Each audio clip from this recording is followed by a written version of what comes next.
a little time coming, but grateful to be a part of it and get in today and meet a few people. So it's good. Looking forward to it. Speaking to Nick for a few months and for it to finally be done, can start getting to know what next year looks like and really excited for it. Yeah, Nick and Michael Voss were really good about it and told me what they see in me and it was nice to hear that, and obviously the opportunities to play some senior footy over here, which is something I've been deprived of last couple of years. So that's a big motivator for me, playing more footy at the top level. Keen to get stuck in and see what that looks like going forward. There's opportunity for number one ruck spot with Pitto to work alongside and against him. So from all reports, I've heard good things about him. Funny man. So keen to get work alongside him and Big Cruz as a ruck coach. So really excited. I would say I'm pretty competitive.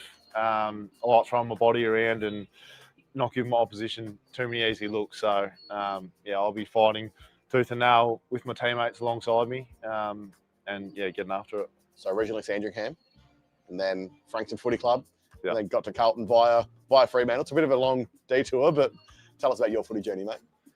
Yeah, obviously I started obviously playing local footy around the 18, 19-year-old mark, and it was a different pathway from most of the boys getting into the AFL, but I wouldn't change a thing. And had a couple of years at Frankston just after COVID or through it as well. And that's when I started developing and playing that ruck role. So, got an opportunity by Freo and now I feel like I've had a fair bit of experience and some exposure to the highest level. So, really excited to see where I can take my footy here. What does competing with guys like Luke Jackson and Sean Darcy as well at Freo do for your footy each week to get to the position where you are now? Yeah, well, obviously Sean and Luke, they have their different strengths to the Ruckman. And definitely early days and still to the other day, it was challenging me, but in the right way. So I think I can take little bits and parts of their game and kind of mould into my own. And ruck coach, whether it was Aaron Sandilands the past year and Sam Naismith this year, kind of picking everyone's brain and taking the best parts from everyone. So I feel like I'm in a really good position to tackle next year and the future. Icon Park, mate, has an interesting memory for you. I think there was some work experience maybe a decade ago, so don't want to go full cliche with the full circle moment, but we kind of are there. Yeah, well, I was discussing that before. So kind of sat on the far wing doing a bit of events managing or trying to think that I was doing something. But watching out and watching Carlton train. So it is funny being here now. Obviously always dreamt of playing AFL as a kid and it is crazy, but super grateful again. Still pinching myself to this day that I get this opportunity and on an AFL list. So, but obviously not here just to be a part of it. I really want to participate and play in the 22 every week. So we'll see how we go. There'll be a time where you get to meet them in person, but what's your message to the Carlton faithful, which are well and truly everywhere? We'll welcome you to the footy club. Yeah, I'm super keen. I know how passionate they are. I grew up being a Richmond supporter. So going to those games, I know how big it is and how passionate they are. So, super keen to play out in front of you guys and embrace all the passion and energy. So, really looking forward to it.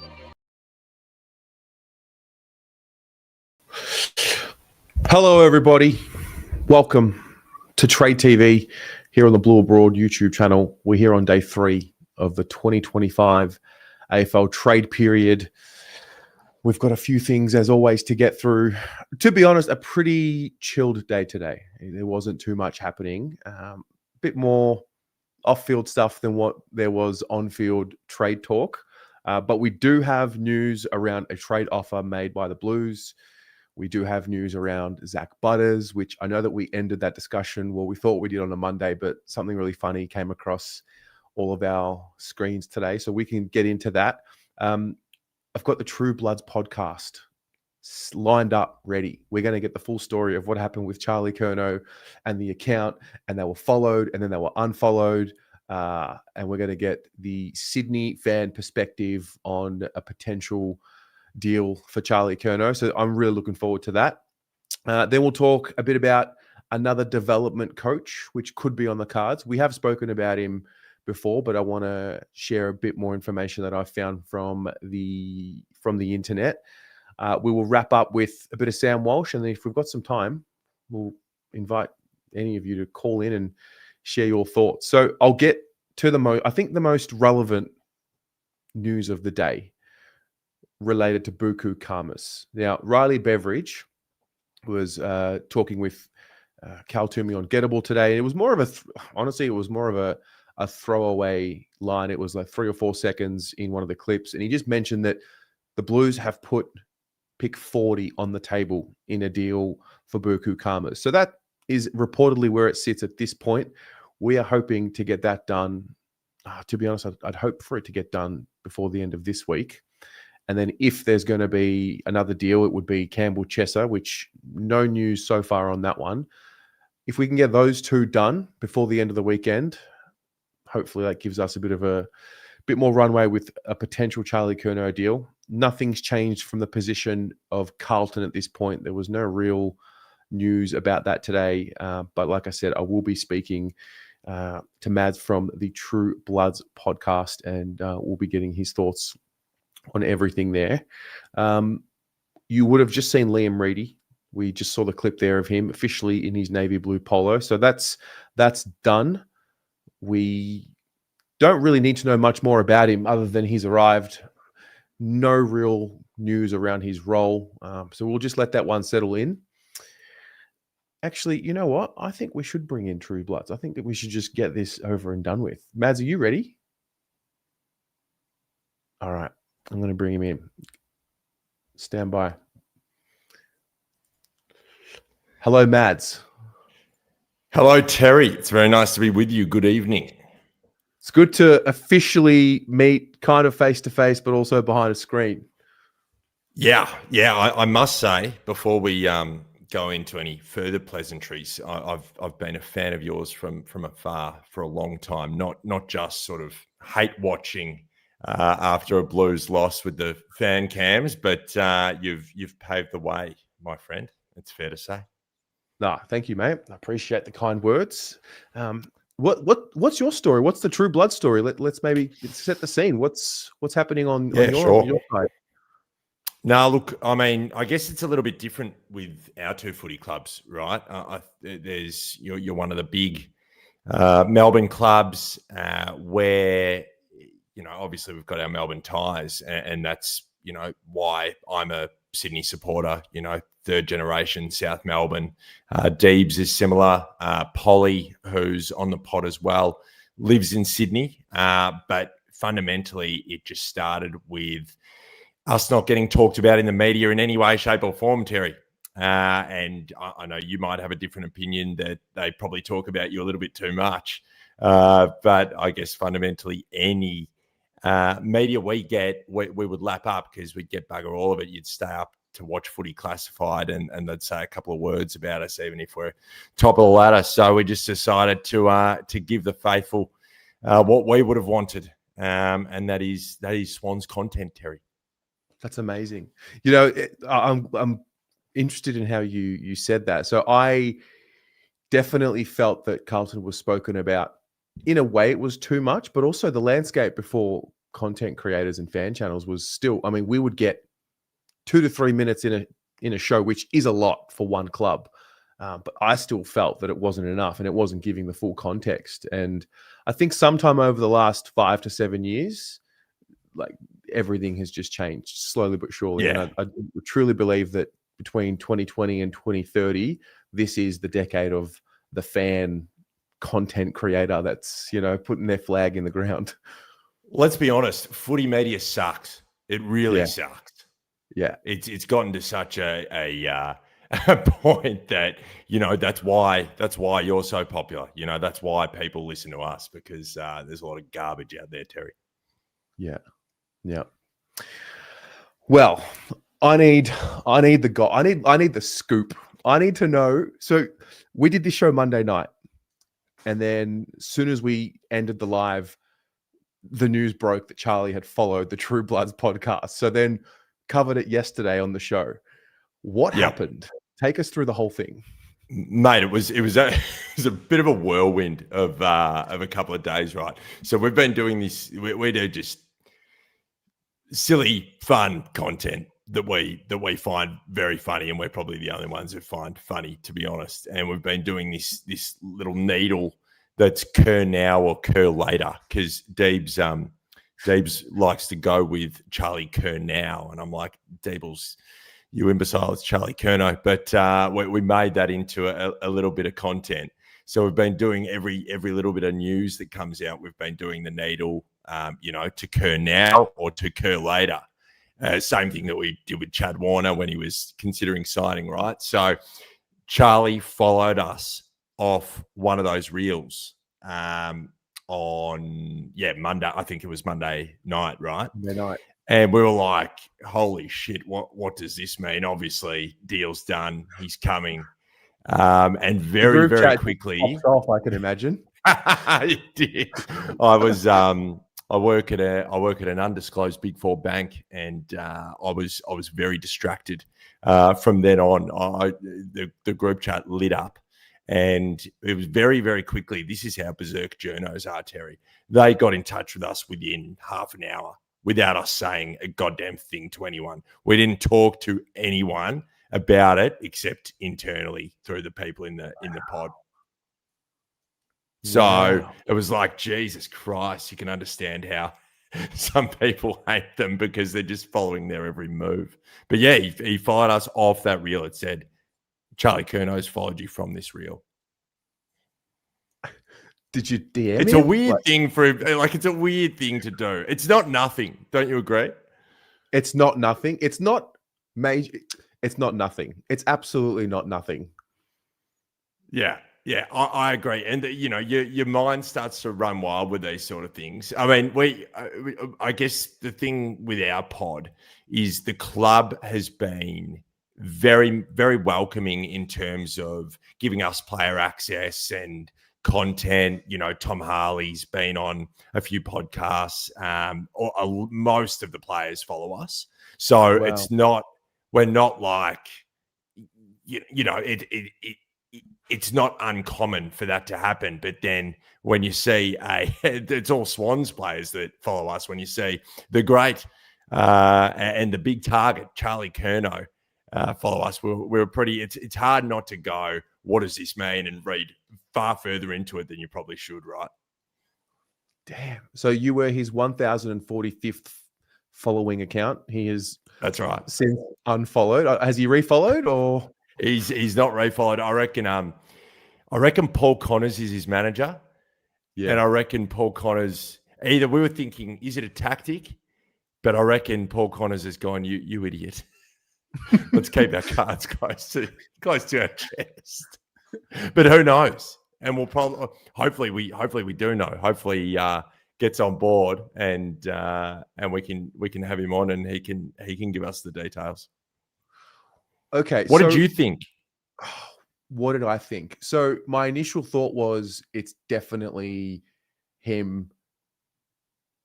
I've thought about maybe there's other people that can access his account, but why would they follow you guys if it was, I don't know, somebody else or one of his sponsors, for example? Yeah. I'm just going to say it was Charlie. I'm happy to sit with it being Charlie. And 7 days ago, it seemed like Geelong was the team in the lead. Now it seems like the Swans are back on top. What's it been like talking about Charlie Curnow from the Sydney fan point of view? Like, when did it become real for you? We rate our ability to attract talent. And, I think a big part of what makes our football club, in our opinion, quite great is there are very minimal leaks with these sort of things. We tend to keep it pretty locked down and pretty professional. And there's, a myriad of examples where that's the case. I initially had an inkling based on no, mail or fact that we'd get Jamara. And I know we were looking at Jamara, but then that Love Machine incident happened, and I think we called on that because it's no secret we need a key forward, right? We're screaming out for a key forward, and he fits the mold perfectly. So if we know what we need to go to that next level, we think that our list is phenomenal. So it just makes sense if we've called on Jamara and there's a guy that's seemingly not overly comfortable with the club he's with at the moment, that it would be pretty stupid of us not to go after him. Yeah. Right. So let's not negotiate. I did this with... I've been negotiating with people over teams at work with the great Daniel Bagala, who's a big Blues supporter. He'll probably one day be in the coterie, I've no doubt. So much negotiation is happening at the moment with mates of mine that support Carlton. So I'm more than happy to, but go for it. We can, but what I'd like to get from you is, because I did this with Paul from the Hoops crew when he was on a few weeks ago from the Geelong perspective. I said, give me your final offer. And I'll ask you as well. Can you give me your final offer for Charlie Curnow?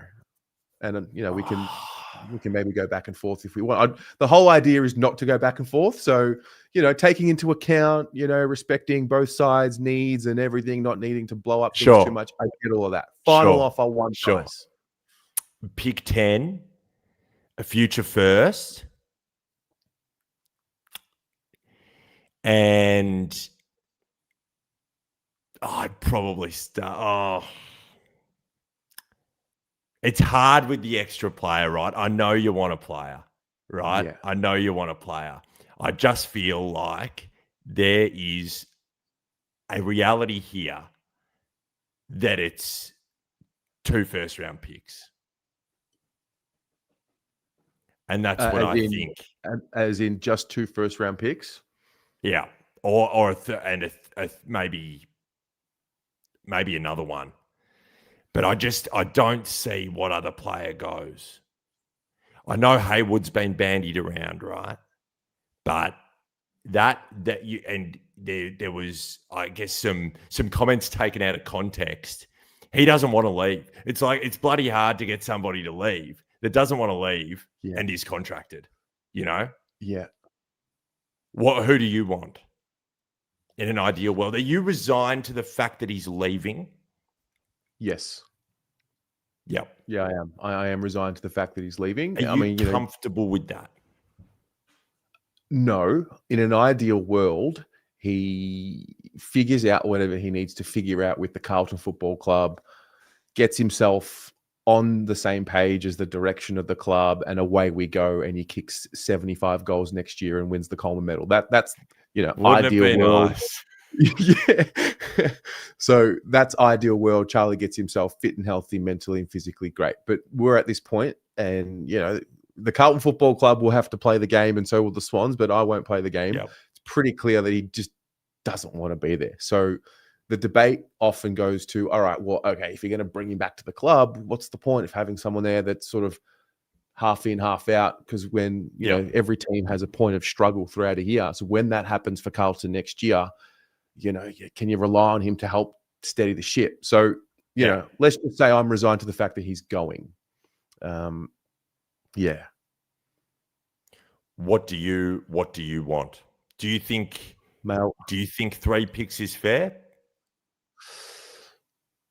Do I think 3 picks is fair? I think it's fair, but I don't want 3 picks. Definitely want a player in there because, for obvious reasons.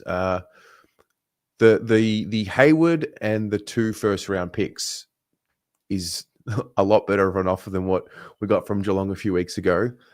In an ideal world, living in fantasy land, Errol Goulden comes to Carlton, but obviously, from your point of view, that's just untouchable because everyone seems to be untouchable. There's like 6 of them. Well, we've signed them all of these long-term deals, right? And that'll probably inevitably bite us in the ass. Okay. Yeah. That's just the situation. And I've been razzing up Carlton supporters for a long time now online when they say, okay, it's simple. It's simple. You give us Goulden, Heaney, and Blakey. And I'm like, sure. I understand that. However, that's not going to happen. It's funny that a lot of Carlton supporters I've heard have been pretty disappointed with the way. I know he's won a couple of Coleman medals, but he's all of a sudden turned into a prime Tony Lockett with the demands for the players in return. Yeah. Well, I think just looking around at the landscape a little bit too. I mean, he's also a contracted A-grade player. 100%. Flanders goes for pick 7 today. Which I don't know is so far overs for mine. It's not even funny. Yeah. So I'm kind of looking around at the landscape. If he's playing for Sydney next year,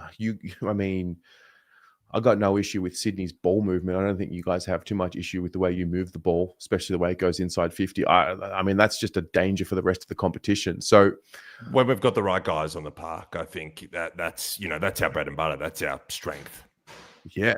You're literally, from your point of view, is that the missing piece? Just a 60 goal a year 100%. You'd love, there's a Paddy McCartan sized hole in our back line that I just think we're one short of a sort of key defender.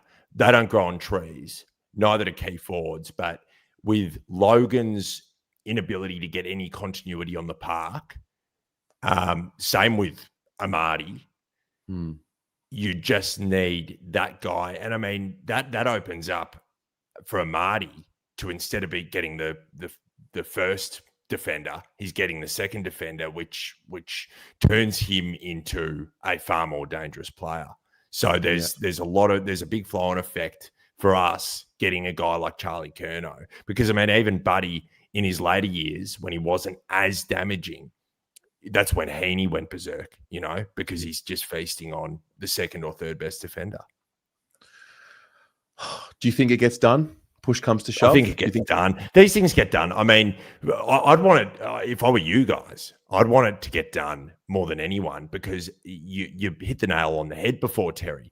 If somebody doesn't want to be at your bloody football club, you don't want them there. And we've seen, with Melbourne, if they'd moved on Petrarca and Oliver, they would have got, they had a lot more currency back then. Now they're, getting 30 cents on the dollar. Yeah. He's in his prime at the moment. Yeah, Curnow's had his injury problems, right? But he's still a dual Coleman medalist. So I don't think you're going to be walking away with nothing. As much as I'd love it to be 2 picks, I don't think it's going to be the case. I can't see who the player is unless it's like a Braden Campbell, or a Hayward or an Ollie Florent. But I mean, I think you've got a few Ollie Florents, don't you, at the end of the day? So Ollie Florent, did he fall out of favour a little bit towards at some point midway in the year? He did. He was really out of form, and he spent a lot of time kicking the dew off Tramway Oval over the road from the SCG. Yeah.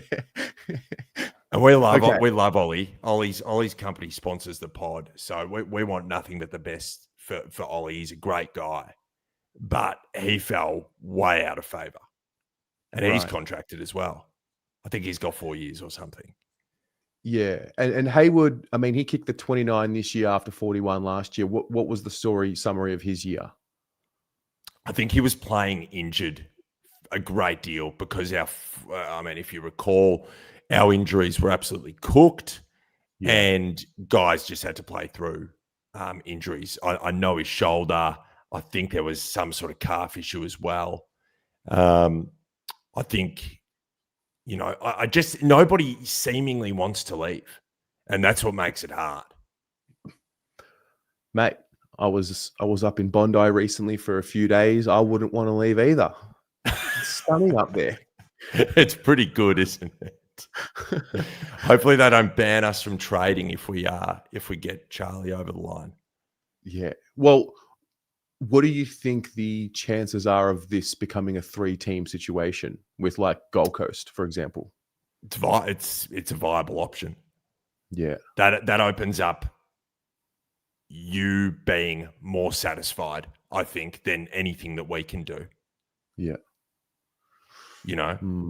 Is there what do you need the most, do you think, for yours, Terry? Jesus. Like literally. literally Jesus. I mean, look, the guys that can impact at half forward and play conduit between midfield and forward, it's just a big hole for us right now. If we're going to lose someone like Charlie, and there's, we're talking in hypotheticals, but if a third team is like the Gold Coast Suns, I wasn't opposed to seeing Jed Walter in a deal there. Love the idea of Bailey Humphrey. I like Jake Rogers to an extent. He's not as valuable as the other guys, but I think he's got a pretty bright future. So forward half players, if you're losing Charlie, then it better be someone that can kick at least 30, and then we can hopefully get, another 30 elsewhere. With that in mind, is Logan McDonald attractive to you? I'd prefer Jed Walter. Yeah. That makes complete sense. I rate Logan McDonald, just not as much as, I'm not fully sold on him. Jed's powerful, man. And he's quick. Yeah, and he defends. Fascinating. And he loves a chase, and so does Michael Voss. He loves a defensive forward. So, geez, you missed Newman this year, big time. Yep, mate. It's the Sydney boys that we need more of. Hewitt, Newman. Yeah. It's interesting. Absolutely. Before I let you go, I'll share your YouTube channel for those who are on this side of the fence that want to check you guys out. What's the landscape of the True Bloods podcast? Like, where are we at? What are we doing? It's really, really exciting. As I said, we've got no one more to thank than the club itself. The club are just sensational. They see it as a real symbiotic relationship. And Tom Harley was a massive driver of that. Deebs and I met him ahead of the 2022 season, chatted to him for ages. He had all these ideas. He wanted to come on the show. We're just we've just started YouTube, which is great. We have a lot of support from the AFL Today show that's under the News Corp banner. That's where we record our YouTube pod. So we've only done a year of that. So we're definitely trying to grow the YouTube side of things. We've predominantly been an audio only vehicle up until that point. But onwards and upwards at the moment. I mean, it was a great couple of years being in grand finals and the lead up to that, and what that meant we were able to do in terms of events and things like that, and getting access to the players and people around the club and older players. It provides. It's really exciting. We want to get back there, right? And if we can nab a guy like Charlie Curnow, I'm pretty confident in our list that we'll get back up there. And as you know, I mean, I don't know if it's the same for you, but obviously when you're successful, everybody goes with you when you've got a podcast as well. So if we can get back up the right end of the ladder rather, that'd be beneficial. Yeah. Well, congratulations on the journey. It's only likewise, mate. You all, and thanks so much for joining tonight and sharing some insight. It's actually great to get the fan insight, and especially those that create content, because you got to be dialed in. I mean, everyone's dialed in, but you really got to make sure you're dialed in on what's happening. So I really appreciate what you've shared. No, my absolute pleasure. Happy to jump on at any time for whatever you like. I really love what you're doing for the wider supporter base at large. Terry, well done, mate.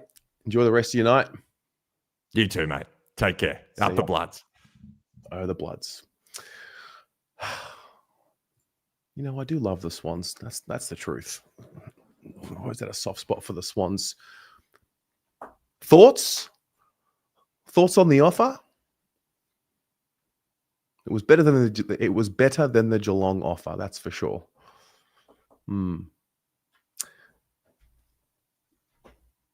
Only Carlton. Fuck the Bloods. Fair.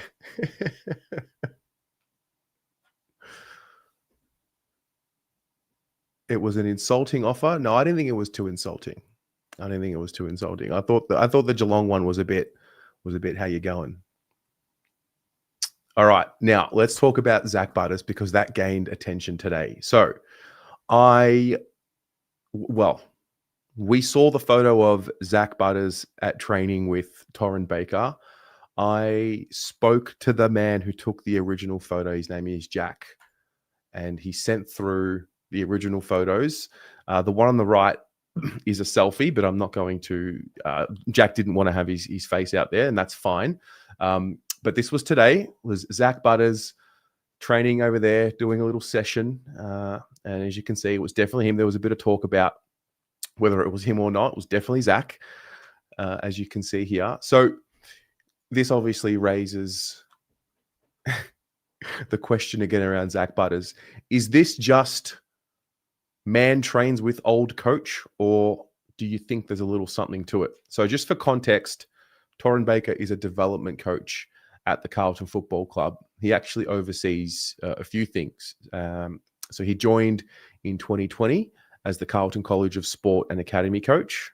So he looks after the academy. He's also a development coach at Carlton.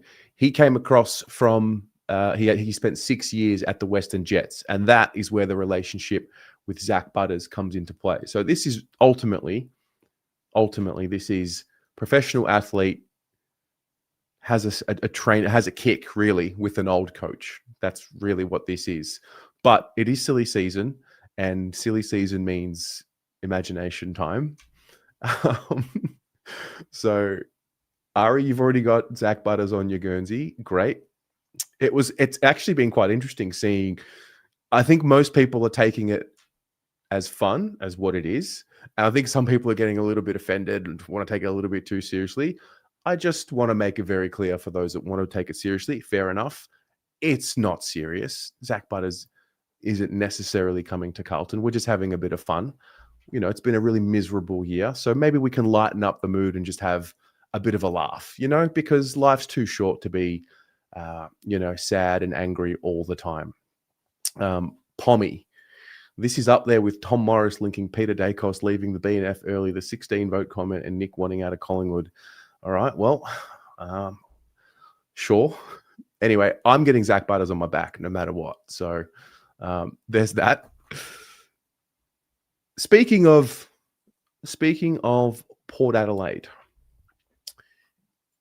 you would have seen a report. I did a video about a week ago, and the focus was on Travis Boak.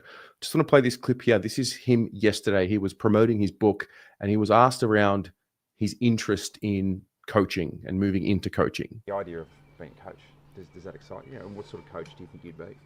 So I've sat in Kenny's office for like the last 4 or 5 years and said I'm never going to coach. I love mentoring, that kind of stuff. And he basically said, mate, coaching is mentoring. Like, what are you talking about? And he said, you'll coach one day. And I'm like, we'll see what happens. But I think the thought of it is starting to excite me a little bit. So in what capacity, I don't know. Like, I hate the coding and the technical side of the game as much as the relationships with people and helping them be the best version of themselves. And the way I've tried to describe it when I'm talking is I want to coach the athlete be the best footballer they can be.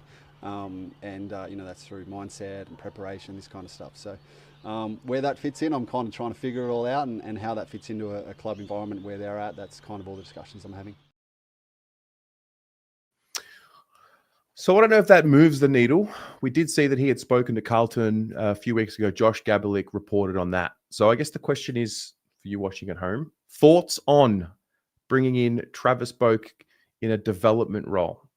He seems to be a guy that really wants to work with the athlete, with the human being, and less around the strategy of the football. So what are your thoughts?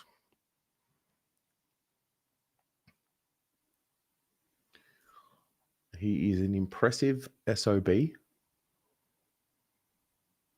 Jake Tomo, you want us to go after Kate Simpson. All right. Life of Justin, I am a secret Sydney fan. Busted. Whoops. I'd like premiership experience instead of Michael Voss's old mate, please. Says Andy from the Monday Blues. Doesn't want Boki bringing coffees for Vossi. Chris, yes. Logan, yes. Bring Zach with you. A lot of water to go under the bridge. Butters and Nick Dacos to Carlton. Now we're talking. If Boak is friends with Butters, bring him on board. No coffees, please. Carlton have signed a big deal with a big name confectionery company. All I'm saying is Butters froths cherry ripes. Okay. All right. Speaking of silly social media things that get taken out of context, right? Don't know how I found this out, but Baz Lenker, Bailey Smith, blocked me. Yep, he blocked me. So just quickly, this is Bailey Smith's Instagram page, right? This is when I look at it from my personal Instagram. This is what comes up when I look at it from the Blue Abroad Instagram. Now, I'll play a screen grab. I sent it to myself just to make sure that I'm not making this up. All right. So this is a DM that I've sent to my Blue Abroad page. This man's blocked me. This man has blocked me. Like straight up, he blocked me. Trayvon, just go to the office. What did I do? Just go to the office. What did I do? Go, just go. What did I Woke up, I look at the computer say, Floyd said, fuck T.I., fuck Nelly, fuck 50. I'm like, what did he say, fuck me? Anyway, so that pretty much wraps up the news of the day. That is pretty much it. I don't know what I did. I'm a big fan of Baz Lenker, but also if that's how it's got to be, that's how it's got to be. Fuck Baz Lenker. It is what it is. I don't care. Anyway, so there's your recap for the day. Now, I would like to invite anybody that wants to join in and share your thoughts on anything that you've seen today. Link, if you want to talk about the offer that we just heard from Sydney, if you want to talk about Zack Butters, share your thoughts.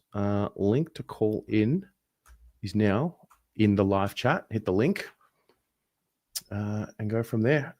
Tatum, no, it wasn't on Twitter, mate. It was just on Instagram. Okay, we've got David here from the WA Blues. Hello, mate. Hello. How are you today? We are, mate, we are well. We are blocked from Bailey Smith. That's not a bad thing.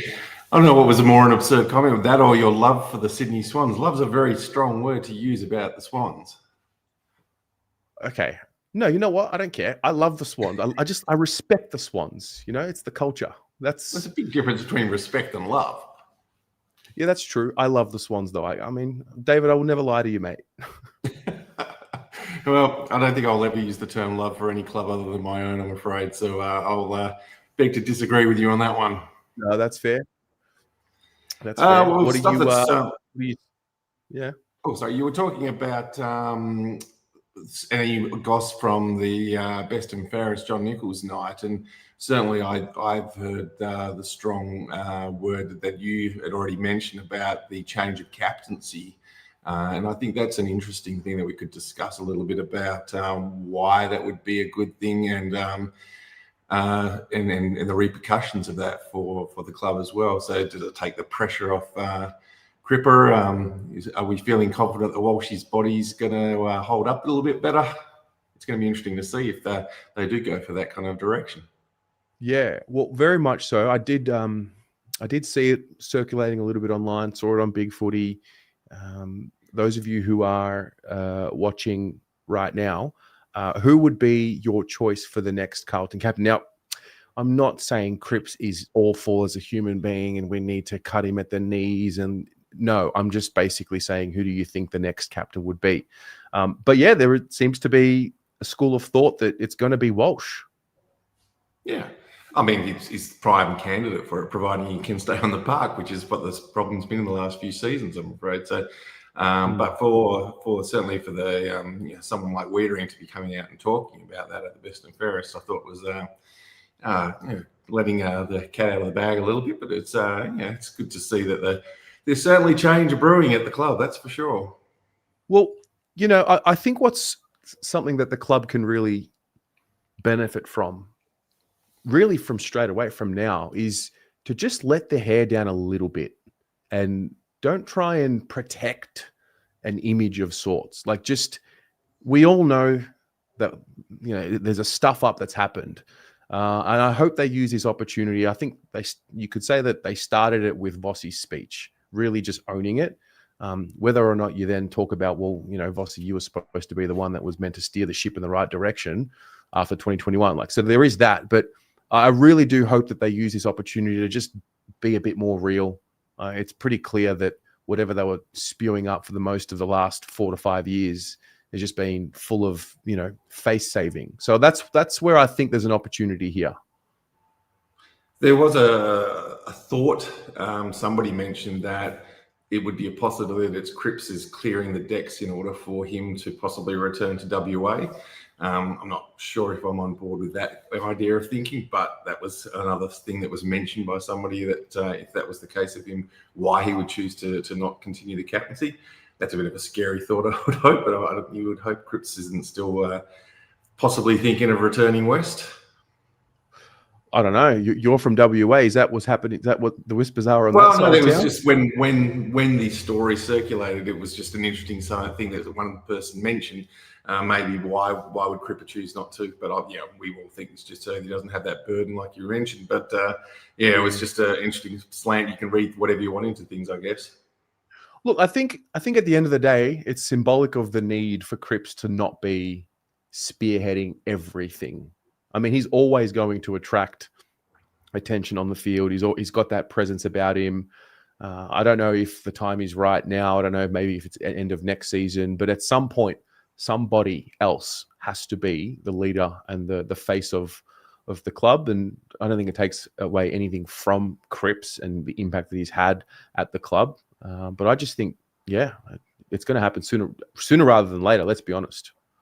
Oh, of course, and I think even if Cripps isn't got the captain next to his name, I think he's still going to be one of the prime leaders by like judged more by his deeds than necessarily yelling at the boys before the game type of thing. So I think it's just a diversification of our structure, I guess. So it's a good thing. But anyway, there was lots of. I mean, I've heard as well that Mark Murphy's going to be coming into the board and taking over from Diesel, for instance, which I think would be a good thing. There's been talk about whether Diesel's been as good a board member as anyone else, but anyway.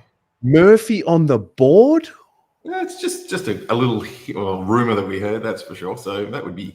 I mean, I've been very impressed by his dealings with the media, for instance. I think he comes off as much more knowledgeable than I thought he was when he was a player. So, and I think he seems to have very good ideas about, the way clubs should be run a little bit. So it would be, I think we've all been saying that it's better to have football people on that board instead of just kind of businessmen. So, and if Diesel has been struggling with his health or other issues, then having a fresh face might be ideal. True. I mean, it is the link. It's interesting because up until this point, there's always been almost like a player representative on the board who links the fans to the generation prior. Whereas if someone like Mark Murphy was to take that position, he would be the link to really the new generation. And I guess from a WA perspective, the only other thing I really wanted to kind of touch base on was I was pleased that Reedy got selected by us, but I thought there was a bit of an overreaction by the fan base yesterday on where his abilities may actually lie. Having watched him in the waffle quite a bit, I thought he was a good waffle ruckman, but not necessarily up to the AFL standards. Certainly physically, he's done his apprenticeship. Physically, he's ready for it, but whether he's going to be able to be that AFL standard ruckman, certainly going to be a challenge for him. But I certainly hope that we keep investing with the cruiser effective on Hudson O'Keefe, for instance. I really think he's got some potential in him. And we know that Pitto is going to be his usual self. So But I don't want people to over think that this guy is going to necessarily just slot right in and be a dominant top four ruckman necessarily. I think that is a very important point, not only for Liam Reedy, but maybe even just for Carlton moving forward. Because I'm guilty of it a lot of the time. I can go from barracking to projecting, so I can project what I want to happen as opposed to really look at what is actually happening at times. I get a bit carried away and get a bit excited. And I mean, look, end of the day, he has had one of the better apprenticeships you can have as a ruck, learning or being on a list under Jackson and Darcy, getting coached by Aaron Sandilands. I think from my point of view, as long as he's, serviceable and if required to play, can compete at a high level and not necessarily be the best ruck in the comp, but, play his role. I think that's really all you can ask of him. Yeah, and the Cruiser Academy definitely has the runs on the board. He seems to be really shaping our big guys really well. So, and you could see TDK's development.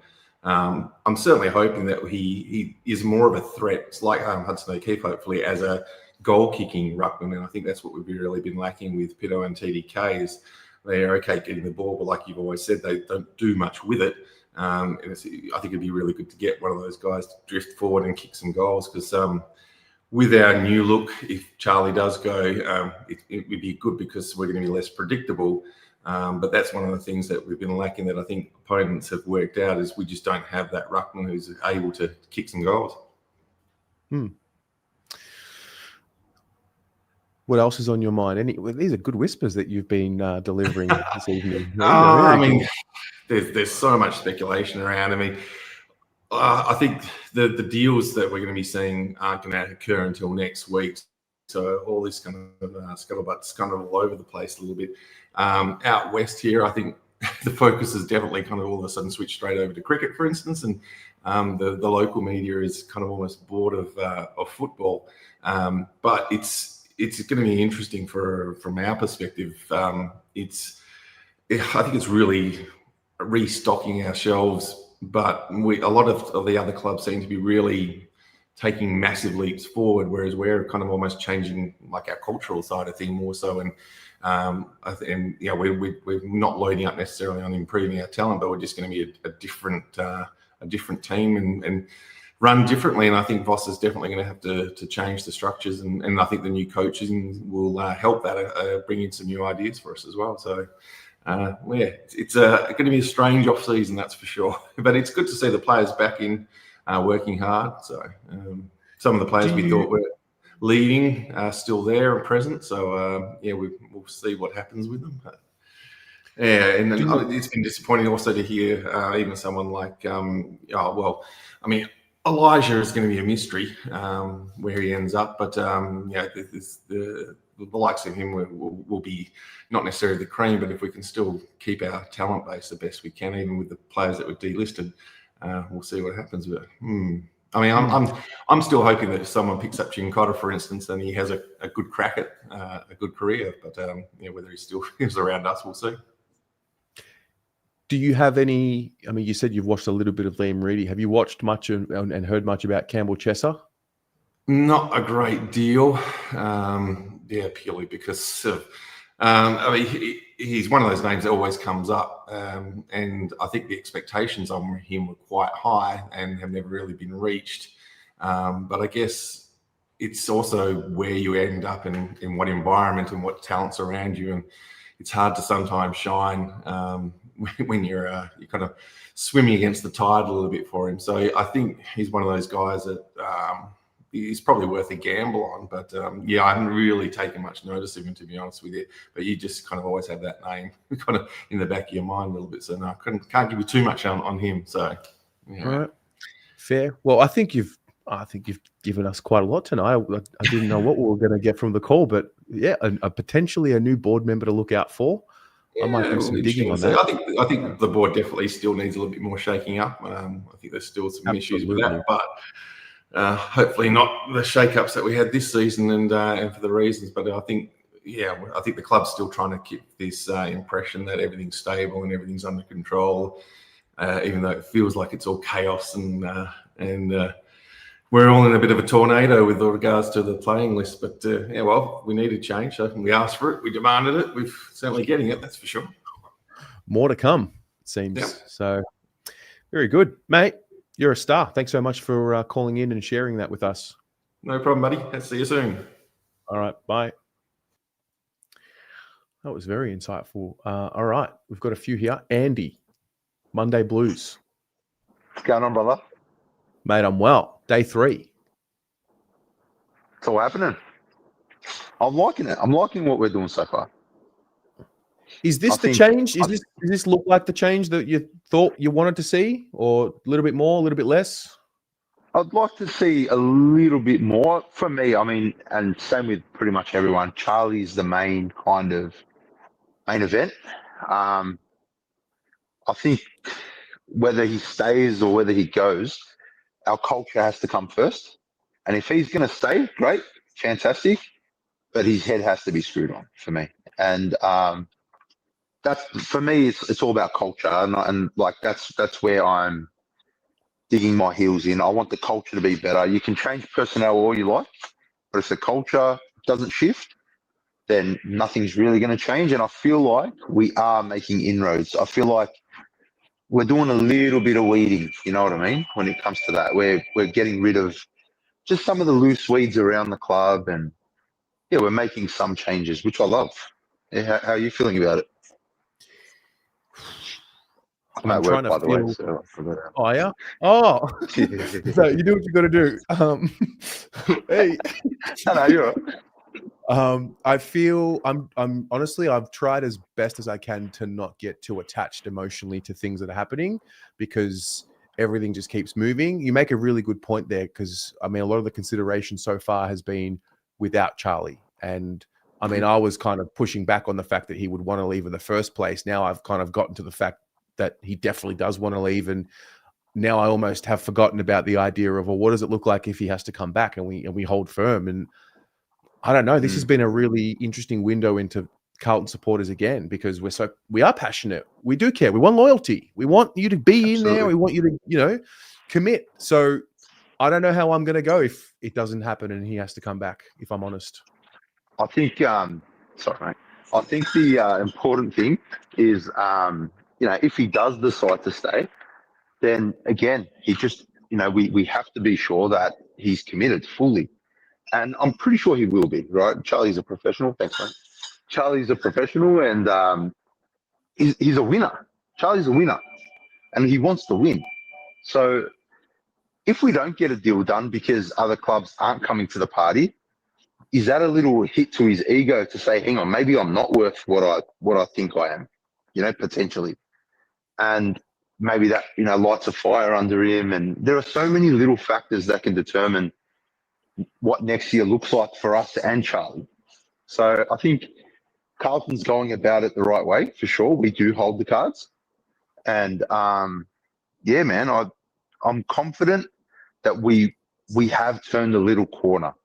I really am, from the language Michael Voss used, from the language even towards the back end of the season that Sam Walsh was using, Weeders was using, Cripper was using. So we wanted cultural shifts, and I feel like we're in the midst of that now. So I'm happy. I'm happy. I want to see a bit more, but I don't think it's going to happen just this year. I think it's a long-term kind of thing. What does a better culture look and sound like to you? Like, how will you know?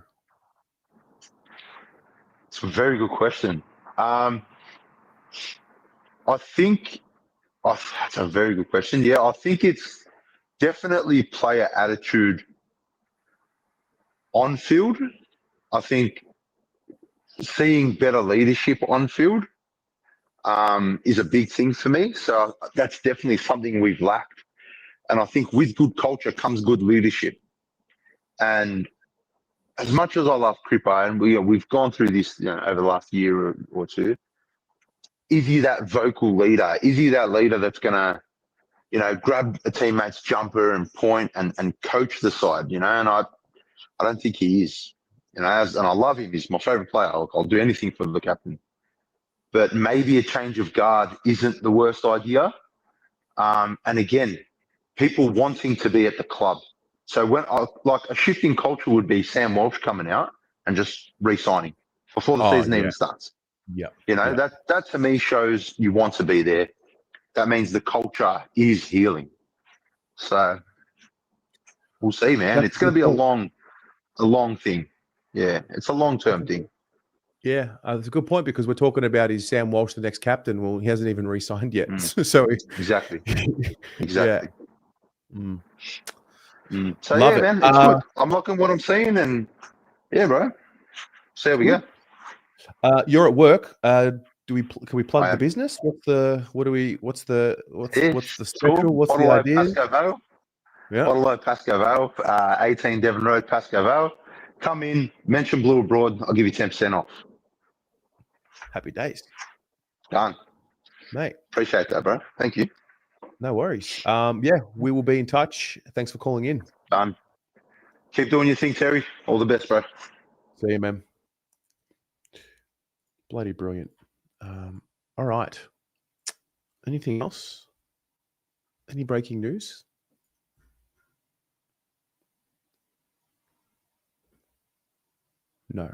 No breaking news. I don't think there's any breaking news. Have I missed something? No. All right.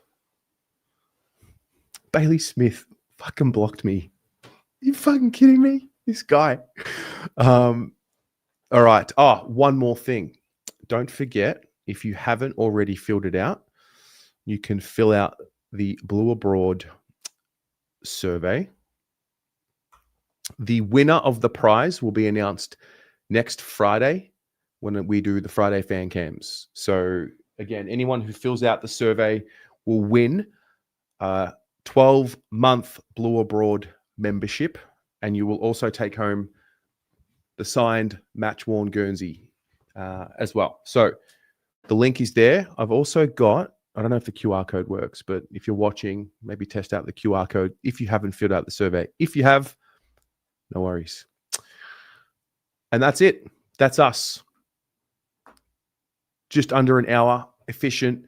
Thank you very much to the True Bloods podcast and Mads for getting in and sharing with us the Sydney fan perspective. I love speaking to the fans of other clubs because, I mean, just like us, they watch every single thing in detail. They read every word. They listen to every single minute of every piece of content. Just like us, we maybe go a little bit overboard because we see a photo of a professional athlete having a training session with an old coach and think that player is going to sign with Carlton, but whatever. Anyway, see you all tomorrow. Go Blues.